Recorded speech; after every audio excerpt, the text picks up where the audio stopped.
It's a great day here at Niagara University. We welcome another high-level person to the Niagara University family.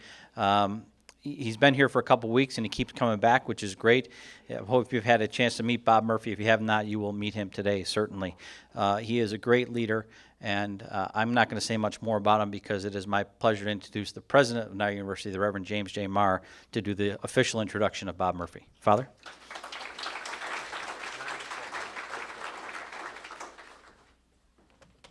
Good afternoon. I want to, first of all, assure the people in the back that there's no collection today, so you can come closer if you want.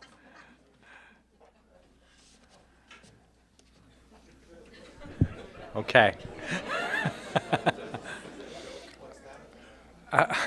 I want to, first of all, thank everybody and welcome you here for this wonderful day for Niagara.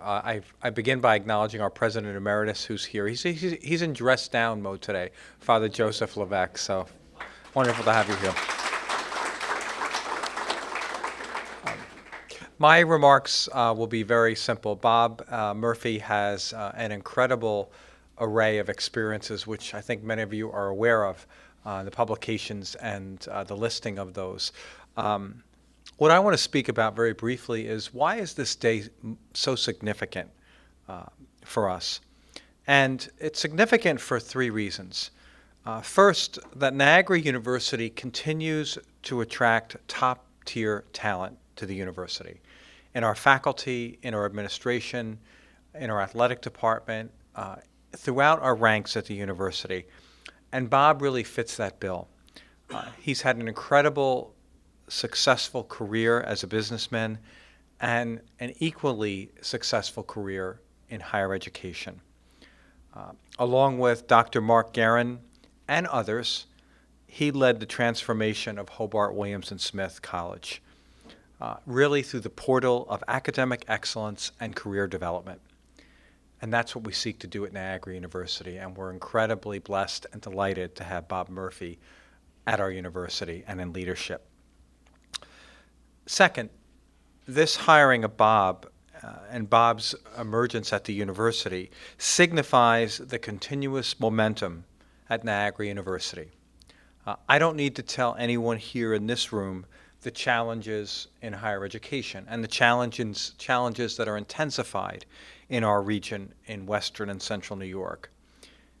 But in and through those challenges, the university continues to attract high-level, talented people. And it's a great testimony to the people in this room and to our university that Niagara continues to be the place of momentum, of moving forward, and that attracts people who want to be part of that momentum. And third, Bob Murphy coming to Niagara University is significant not only for our university and for our students, but for our region. We don't exist in a vacuum. We exist in a region of Niagara, Buffalo, Western New York, Niagara Falls. And this is a place where people want to be. And so Bob comes to us as we continue to deepen and strengthen our commitment educationally, socially, and economically to our region. And Niagara University is among the most significant players in the development of our region. Finally, in my discussions with Bob, and I think those of you who've met him will just find him to be an incredibly talented, bright, passionate, delightful human being. He talked about one thing consistently: I want to make material change. I've always wanted to make material change, as he was raised that way by his family, his mother and his father. And everything he's done in his life, whether that's playing football, being in the Marine Corps, being successful in business, being a father, a husband, a community leader, his work in higher education, he has entered in to make material change and to make things better and different. And that's what he will do at Niagara University with all of us. So please join me in welcoming Bob Murphy officially to Niagara University.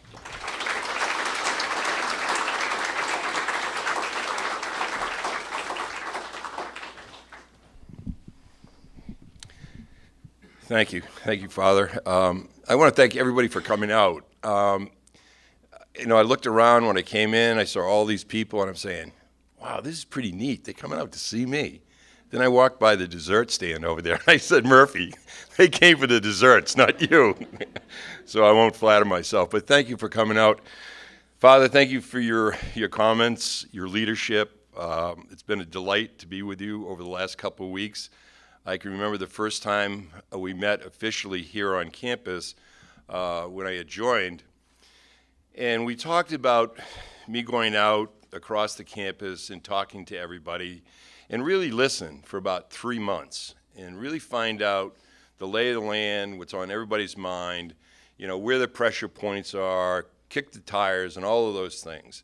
So I felt pretty good about that. This guy's going to give me 3 months to go out and figure this thing out. And I promised I wouldn't ask any questions, I would just listen, which is unlike me sometimes. So I went out for a week and a half, actually, came back, and Father said, okay, what do you have figured out? Have you learned it? Where's the presentation? I'm going, presentation? I thought we were going to take 3 months. So 3 months went into 2.5 weeks. So his expectation was for me to go out, figure out what's going on, come to some conclusions, talk about some risks that we might have, and then really more importantly, come up with maybe 10 bets. That if we make these bets, we're going to be able to take on this incredibly, incredibly difficult market that we're facing right now, not only in Weston, but also the central part of the state and southern tier and North Country, and all the other areas where we draw people from. So I went out and I had a notebook, and I started to write down all the things that I would learn. And that list was about this long. And I'm not going to go through all of those points that I talked to Father about. I'm just going to talk about 2 things that I learned very quickly, one of which I partially knew. And the first thing was very sobering. If you take a look at across this country right now, over the last 3 years, the number of college-age students is shrinking. If you take a look at the Northeast, moving over to Ohio, it's significantly shrinking, and is expected to do that for the next 15 years. Well, you don't have to be a rocket scientist to figure out what that means for all of us. But then you complicate that as you come into Western and Central New York, when you start to see the results of the governor's scholarship program, where he's offering free education at certain points. That was a direct hit to us last year, without the fair contradiction. It just knocked us back, as well as other people in the region, all across the state of New York. Where I came from, it certainly affected us significantly. But then when you take the dynamics of a shrinking market, you take the dynamics of this scholarship, which is not going to go away, and then you take a look at what happened as a result of that. The competition went on a feeding frenzy to try to get enrollment. People dropped their price, as you heard from a number of different schools around here. They readjusted their frontline price. They increased their discounting. And what was happening, you had the shrinking market and the costs significantly going up to operate. That is alarming. And if it isn't alarming to you, believe me, it should be to all of us. It creates an enormous, enormous challenge. The second thing that I learned very quickly, and it was very pleasant, as I went around and I met many of you as I look out here, I look at your faces, maybe they be coaches, teachers, staff members, colleagues, whatever. I was taken back by this constant, how can I help? How can I help? What can I do? And it wasn't just one of 2 people or 1 or 2 groups of people. It transcended the entire campus. I thought people were just being nice to me early on. That wasn't the case. That's the ethos of this institution that has developed, obviously, over time, and it just doesn't go away. That gave me an enormous amount of encouragement. And along with, obviously, Father and some of the trustees I've met, and then all the folks that I've met, many of you, I just felt really good. I'm in a good place that we can, if we make the right bets, we can take on these headwinds that we're facing. So those are two things that I came out with. I won't go through all the other things that they observed, but I came to a conclusion very quickly, and that conclusion was, if we don't do things very differently going forward, these dynamics of higher ed, as far as the declining market, the competition that's going on right now, if we behave exactly the way we've behaved, I think it comes down to the definition of insanity, which basically says if you think you're going to get a different result by doing the same thing over and over, you're probably insane. So my conclusion is we have to do some things differently, and I spent 3 hours with Father last week talking about that along with my colleagues that I'm working with. They helped craft much of what I'm talking about. What's the risk? The risk is if we don't set a new path very quickly, I think we could possibly lose another 10% of our enrollment as undergraduates. And the same dynamic are going on with community colleges today. The enrollment is going down. So if their enrollment's going down, it's certainly going to have an impact on us. So there's a big risk out there if we don't do some things differently very quickly. So after looking at all that encouraging information and getting some good counsel from Father as well as my colleagues, I came up with 10 bets that I'm going to not go into a lot of the detail of those, but I want to share with you so you know exactly what we're thinking and what we're attempting to do. The first thing that we need to do, my colleagues and myself, and I hope everybody else across the campus, we have to set a new culture in enrollment. I don't know that there's a successful business, a successful school, a successful team. You can watch what's going on with the Buffalo Bills right now and the culture that they're starting to try to develop. There's not a successful organization in the world today that doesn't have a strong culture. And that culture has to mirror the challenge that you're facing today. And I've already mentioned the challenge. So the culture we come up with, at least in enrollment and career services and financial aid, is a culture that has to be able to take on this headwind that we're facing. So there's 3 things that we're going to think about every day. There are 3 things that we're going to embed in everything that we do, and I can assure you it will start with me, and that is initiative. Given the competitive nature of the market today, if everybody within our team isn't taking the initiative when they see it, when they see an opportunity with a potential student or a counselor or a parent, they have to take a heightened sense of initiative, or we're going to lose that. Many of these kids that we're admitting, they might have 12, 13 admits at other schools. We have to develop a culture of initiative. The second thing is urgency, a sense of urgency. When a student calls, a counselor calls, a parent calls, we have an opportunity to get a student in our sights, there has to be this urgency, immediacy, I should use the word. So initiative, urgency, and third, very simply, the whole idea of execution. If we say we're going to do something, we do it. If I tell Father that we're going to deliver 600 students next year, well, I've got to do that. It's all about execution, doing what we say we're going to do and doing it well. So those are the 3 things that we'll build our culture on, and I hope the rest of the community, when you're involved with us on the admissions side or the career service side or the financial aid side, will share those cultural values and join us and embrace those with us. The second bet, very important bet, and I was very encouraged when I saw this, is our transfers. Certainly a great compliment to Dina and Mark, who are involved in it over the years. We're going to enroll about 130 to 150 transfers. That's a big number, okay? But there are 99 schools across New York State, community colleges. We're dealing with about 16 right now. So the opportunity for us to grow into those schools, especially with some of our majors, I think is enormous. I believe in the short run we could get up to 200, 225 transfers. But one of the most fundamental things of all, we can go to the schools day in and day out, see students day in and day out, But if we are not the place that makes it easy for a transfer, we will lose it. I guarantee you.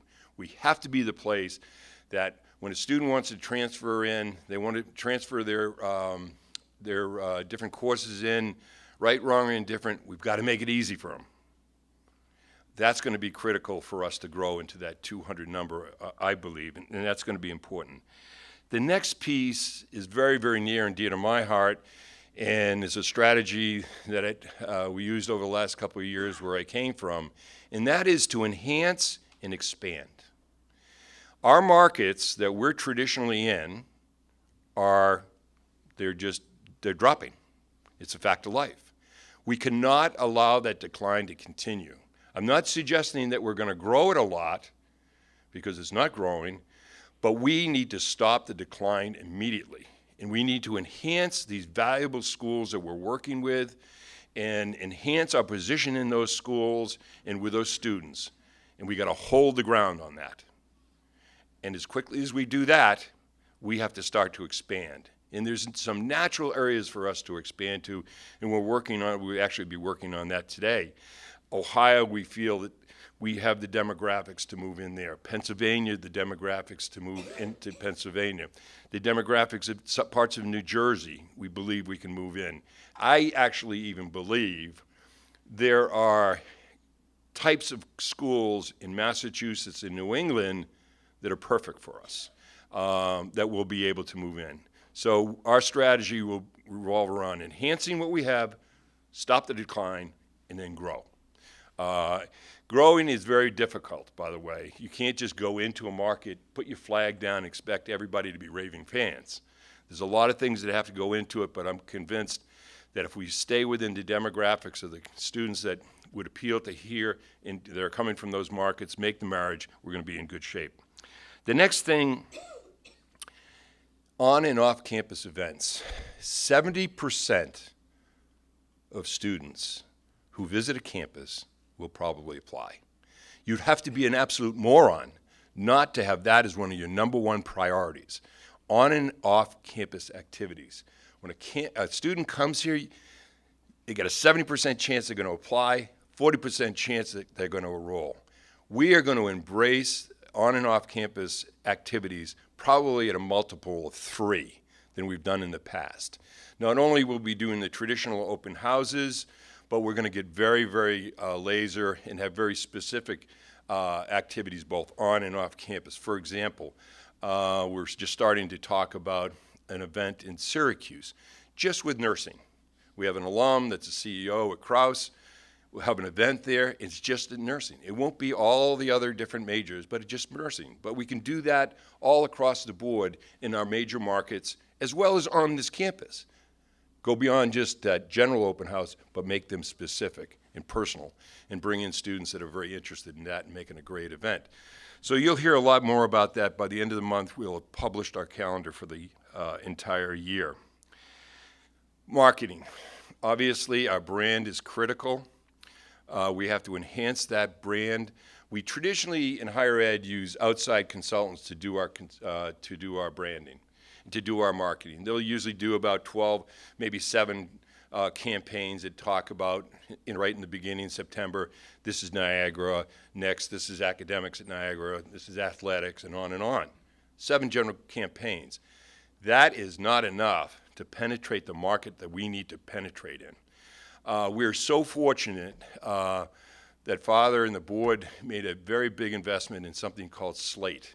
It's a software system that's going to allow us to do all of this marketing in addition to what our consultant will do, but we'll, again, probably on a multiple of 4, we'll be able to 4 times do the marketing, and more importantly, we'll be able to go right to individual groups. That's how laser we'll be able to be. This is going to be a big deal for us in the communication of to our counselors. To our schools. I think when a parent comes on this campus, they're looking around and asking themselves, is my son or daughter going to be safe? Obviously, that's what they're looking. That's what I was looking for when my 2 sons were looking at schools. But number 2, they want to know, am I going to get a return on my investment? am I going to have my son and daughter get off my payroll after 4 years? And believe me, that's on their mind. I've talked to thousands of parents in presentations. They come right at me. They say, okay, tell me what this education is going to mean. Tell me how you're going to get this internship. Tell me how you're going to get this job. I am so fortunate that I learned so much from my colleagues at Hobart William Smith's Career Center, probably recognizes is the finest of all liberal arts colleges in America. And that's not me speaking, that's many, many journals and so forth.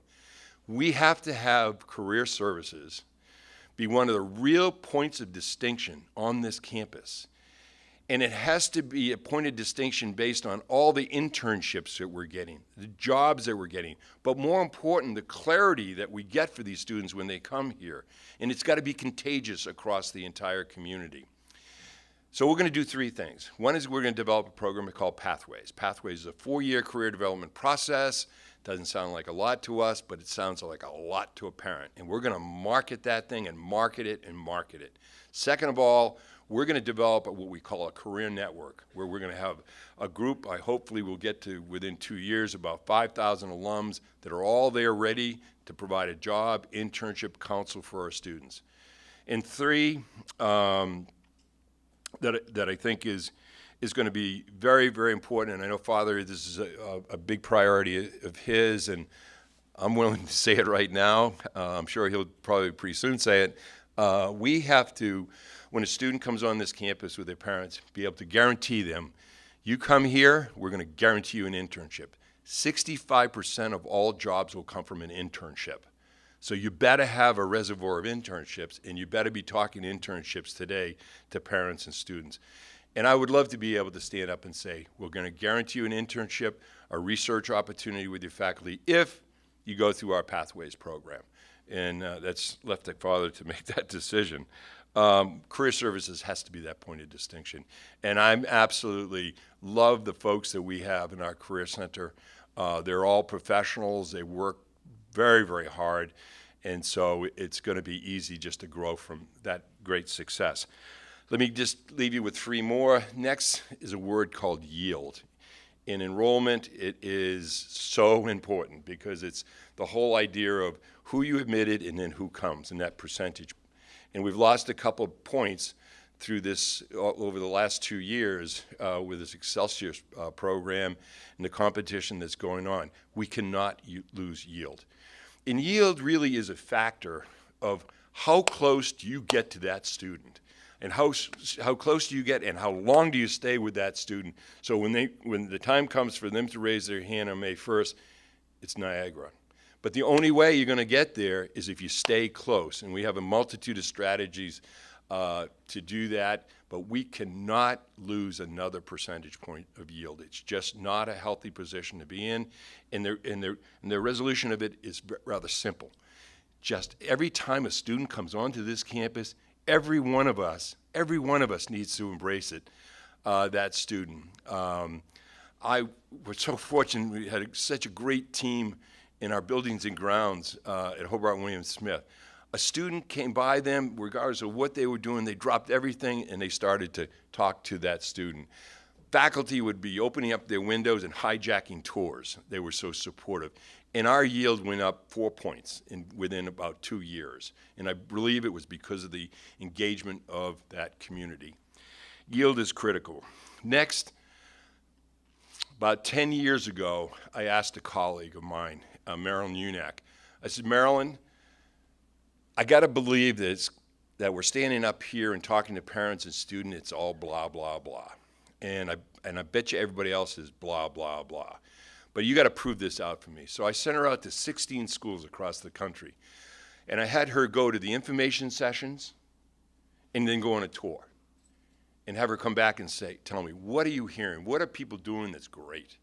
She came back and she said to me, Bob, it's all blah, blah, blah. Everybody's standing up telling our faculty are this, our internships are this, our campus looks like this, we've got the most beautiful trees in the world, the food's the best, the D. And it's just, so the next day I had an information session, about 45 students, and I looked around the room and I said, how many of you have been to more than 2 schools? Everybody raised their hand. These are juniors that are rising to seniors that are during their junior year. summer. And then I said, how many? 5, 6, 7. I got up to 12. They're still raising their hand. And then to 14, they're still raising their hands. So I turned to this young man that was right in the front, because we had sessions in the morning and sessions in the afternoon. I asked the young man, where were you this morning? He said, I was at Hamilton College. And I said, well, how did they stand out to you? What distinguished them to you? What points of difference did you see in them than all those other 14 schools? And he looked at me like I had 2 heads. He goes, I can't tell you. And a light bulb went on in my head at that point in time, and it reinforced this whole point. All we do in admissions is blah, blah, blah. We really have to talk about the 3 most salient points that we can defend as an institution and say we do it better than anybody else. And it can't be a tactic. It can't be a tree. It can't be necessarily food or anything else. It has to be the outcome of the institution. The outcome of the institution. I talked to a ton of students. Brittany's one of them, and a lot of others. And I asked them, why Niagara? Why? And they would start, ba-boom, ba-boom, ba-boom. I was amazed the things that she does. I was amazed at things that her classmates did. All the opportunities that she had and the others that I've talked to. I think was Rachel back there? I think I even picked on you. And I just hear all these wonderful things. But I say, well, what does it mean? What does it mean? What is the outcome? And that's what you need to talk about. So I came up with 3, and Brittany will talk more about this. I am convinced that if a student comes to this institution and engages everything that you have to offer them, academics, to the various things on campus, to sports, everything you have, which you have is, if you just go to the back of the room back there and you'll see the list of all the events you have, things that you can get involved in this campus. Students leave here with confidence. You tell me a parent, if you tell me a parent that doesn't want their child to leave college with confidence, heightened confidence, you tell me an employer doesn't want to hire somebody with heightened confidence. I believe that's one of the things you deliver here. The second thing goes right to the heart of clarity of direction. I think our the career office here does a fabulous job in working with students, helping them very early get this clarity. You tell a parent, listen, when I was taking my 2 sons around to various colleges, if a college told me, I'm going to get clarity of direction for your 17-year-old son, I would have paid anything. And if my son heard that somebody's going to give them clarity, they would have signed up right away. You are providing clarity of direction for your students through that career center. It is a big deal. It's an outcome.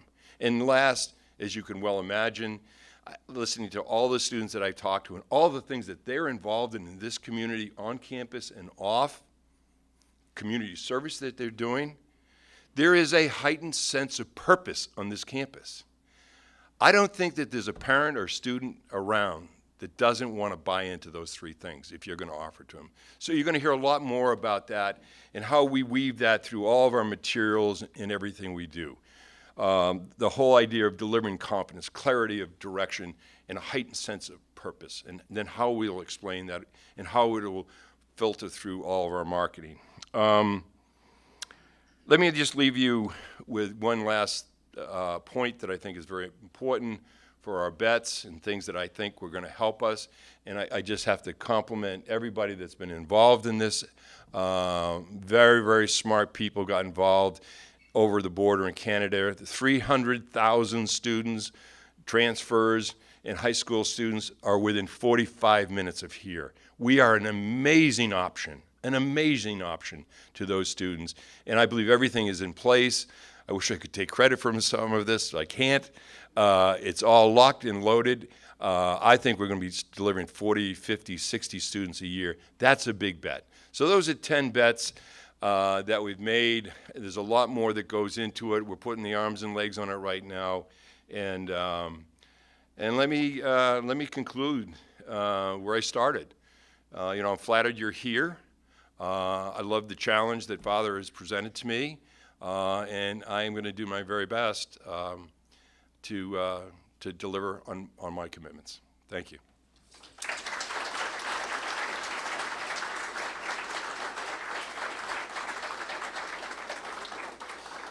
Clearly, you can see that Bob has a vision for us, and he has thought this through. Father, it's a good thing you didn't give him a full 3 months. We'd have another 20 minutes to listen to. Great. If you have a minute to talk to Bob, take a minute, and he does have a great sense of purpose for where we need to go as an institution. One of the keys, of course, in enrollment management is partnerships, and Bob did allude to it. And our admissions team is across New York State and across the country, and they work with high schools all over the place. And forming partnerships with guidance counselors in high schools is critical to the success of Niagara University. Today we have Trina DiVincenzo from Newport with us. She is one of our partners, our guidance counselors, and she's going to talk about the importance of fit, finding the right fit for her students, whether it's Niagara University. Well, it is Niagara University. Trina? Thank you all for having me here today. I'm really honored to be here on behalf of Lewis and Porter. I've worked at Newport for 20 years now, and in that time I have worked with thousands of students and countless colleges and universities. And finding the best fit for a student is really a challenge for parents and for students for so many different reasons. But ultimately, what it comes down to is the best fit for a student will really result in the best outcome for them. And when students, we work very closely with our students really from the time they enter in high school, because it's important that early on they really start to recognize what their priorities are going to be. They need to really think about what it is that they're looking for in a school that they are going to need. Now, parents might have a different idea of that, and the interesting part is kind of bringing all of that together. And over the 4 years, I think that we've really done a great job in being able to do that for several different reasons. When you can really communicate well with a college and their admissions office, it really makes it very, very easy for the students to recognize early on what great things they can do there. And I mean, we're at NU, and I have, the people that work here are absolutely amazing. We are able to bring our kids here every year on tours. We are able to communicate so easily and quickly with the admissions staff. When they come out to our school, they do multiple visits. They are able to answer all of the questions for our students. They really do make it so easy to find all of the great things. Ultimately, what we tell kids is, you want to go to a place where every challenge that you ever encounter in your life, you are going to be able to see as an opportunity. And the great thing about Niagara is that is really what you guys do for our kids. Now, we do have several kids that come here each year, but we also have a lot of kids that I have seen transfer. They are going away. They're not finding whatever it is that they thought they were going to find at that particular institution, and they decide to come back, and many of them, most of them, to be honest with you, will end up coming to NU. And the level of happiness is difficult for me to articulate. They are very engaged when they come to school here. We find that, the activities that you guys offer them really makes a very big difference for the kids. It's not just even in terms of like proximity for our students. Maybe that might be something that you would think would be, oh, that's wonderful, but not all the time. When you live down the street from a school, sometimes the kids are thinking, I don't know if that's going to be what I want. But once they come on campus, they might know Niagara by driving by, but they don't know Niagara because they haven't come here. They haven't spoken to the professionals on campus. They haven't learned about the programs. They don't know about the activities. They don't know about the opportunities that are going to be available to them afterwards. And all of those things really do equal a great fit for students. And it's something that we work really, really seriously and heavily on with the kids. And once they recognize that maybe it's not the trees, that are that important, because initially when they're maybe in 9th or 10th grade, they're looking at the picture, and we'll tell them the picture is not going to determine your success at that school or whatever it is that you want to do with your life or in terms of your career. And that's where you come here and you get the beautiful atmosphere, and you also are able to get all of the programming to enable students to be very successful. And I have to say that Lewiston Porter has a very different relationship with Niagara. I mean, we really do work very, very closely with the admissions folks. That's the way we are in our department. We like to develop relationships, and I think that has been something that has been a common thread over all of the years that I've been at Newport. But the other thing is that we have started other programming with Niagara. For example, we do issue F1 visas for international students, so we work with those students. We bring them on campus. You have to let kids get out there and see what it's about, because we can talk about it all day long, but the fact of the matter is that they have to actually experience it. And I think that once kids come out here and they see what we have to offer, what Niagara is all about, I think it really does make a difference to them. And our Chinese students have been enrolling here as well, because they see what great opportunities they have, and ultimately that all equals a great fit. And in the end, it means opportunities and challenges that will lead to opportunities, because life is one big challenge, and we need to to reinforce that with students and with kids that are going into college, that life is not always going to be easy, but if you have the tools from which you're coming from that can make you confident, that's going to really help you out in the end. So that's really basically what we've have found over the years. That good fit really enables students to have a great outcome and to really be successful in all that they go out there and choose to do. Bob talked about confidence and clarity and purpose. And we've talked about that's what the power of Niagara is. Those are the things we give to students. And if you ever question that, if you ever question the confidence and clarity and purpose and the power of Niagara University, you've not met Brittany D'Angelo, because she epitomizes every single one of those things. It is my pleasure to introduce our rising senior, Brittany D'Angelo. Brittany? Well, hello, everybody. Such a nice introduction. I feel so flattered. But like you said, my name is Brittany D'Angelo, and I am a senior BFA Theater Performance and BA Communications double degree with a minor in American Sign Language here at Niagara University. It is still so weird to say that I am a rising senior. It feels like just yesterday I was a freshman. So we've made it 3 years, guys. But I am so thrilled to have been asked to speak at today's press conference, welcoming Mr. Robert Murphy officially into our Purple Eagles family. We are so happy to have you. This summer, working as a student aide in the admissions office, I have had the pleasure of not only getting to know Mr. Murphy, but also having numerous conversations with him regarding many diverse aspects of our campus. The first time I met Mr. Murphy, I was instantly just so impressed. From the first conversation he had, he was not only so incredibly professional, but he was just so focused on the job that he had and the task he had at hand. His dedication, hard work, and I'm going to take Father's word, and I also wrote it here, his passion are just the three traits that I believe make him a perfect addition to the NU family. He also wore purple on his first day to work. I made sure that was a check in my book, so he's already on the right track, guys.